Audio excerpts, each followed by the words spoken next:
Bismillahirrahmanirrahim. Assalamualaikum warahmatullahi wabarakatuh. Allahumma salli ala sayyidina Muhammad wa ala ali sayyidina Muhammad.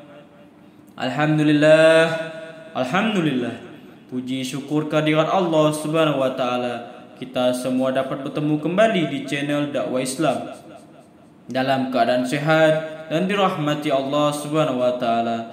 Amin amin ya rabbal alamin. Sahabat dakwah Islam yang dirahmati Allah, pada kesempatan kali ini dakwah Islam akan membahas amalan-amalan agar meninggal dunia kelak dalam keadaan husnul khatimah. Sahabat dakwah Islam yang dirahmati Allah, hidup di dunia memang hanya sementara. Segala kehidupan yang ada di dunia ini akan mengalami kebinasaan dan kematian. Wafat dalam keadaan husnul khotimah menjadi salah satu pencapaian terbaik setiap umat muslim. Wafat dalam keadaan beriman dan bertakwa kepada Allah Subhanahu wa taala membawa kalimat la ilaha illallah. Sahabat dakwah Islam yang dirahmati Allah, untuk meraih wafat dalam keadaan husnul khotimah pastinya diperlukan tawakal serta ikhtiar yang senantiasa istiqomah dalam kehidupan sehari-hari, agar keimanan dan ketakwaan dalam diri tetap ada hingga akhir hayat nanti, sehingga bisa mengantarkan seseorang wafat dalam keadaan husnul khatimah.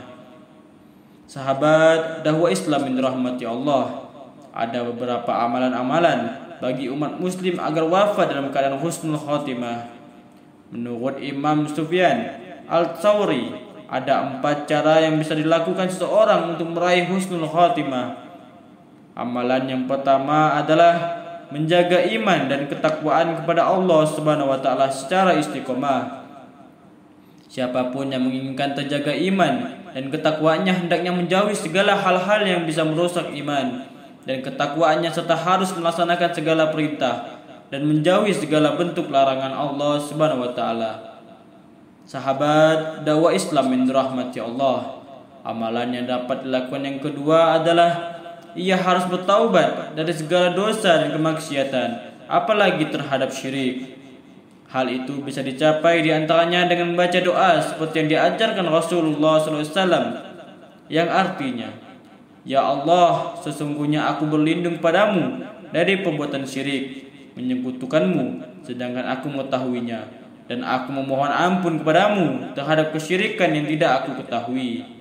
Sahabat dakwah Islam yang dirahmati Allah, amalan yang dapat dilakukan berikutnya adalah berusaha sesungguh-sungguhnya memperbaiki lahir dan batin. Hendaknya niat dan tujuan semua amal soleh harus benar-benar bersih lahir dan batin. Tidak ada niat dalam beribadah kecuali semata-mata karena untuk mencari ridha Allah Subhanahu wa taala, sebagaimana yang kita ucapkan dalam doa istiftah setiap kali memulai salat. Sahabat dakwah Islam yang dirahmati Allah, amalan yang dapat dilakukan supaya mati dalam keadaan husnul khatimah selanjutnya ialah senantiasa berzikir kepada Allah dalam keadaan apapun. Allah Subhanahu wa taala berfirman dalam Al-Qur'an surah 152 yang berbunyi, "Maka ingatlah padaku, maka aku akan mengingat kalian." Ayat di atas menegaskan janji Allah bahwa siapapun yang senantiasa berzikir kepada Allah Subhanahu wa taala, maka Allah akan senantiasa mengingat orang itu. Allah akan selalu memberinya petunjuk dan pertolongan hingga orang itu meninggal dalam keadaan mengingatnya. Sahabat dakwah Islam yang dirahmati Allah, selain melakukan amalan-amalan di atas, sudah semestinya kita jangan melupakan dan senantiasa melaksanakan ibadah-ibadah wajib seperti sholat, zakat, dan puasa wajib di bulan Ramadan. Sahabat dakwah Islam yang dirahmati Allah, semoga dengan amalan-amalan tersebut bisa menjadi wasilah setiap umat muslim agar wafat dalam keadaan husnul khatimah. Amin amin ya rabbal alamin. Wassalamualaikum warahmatullahi wabarakatuh.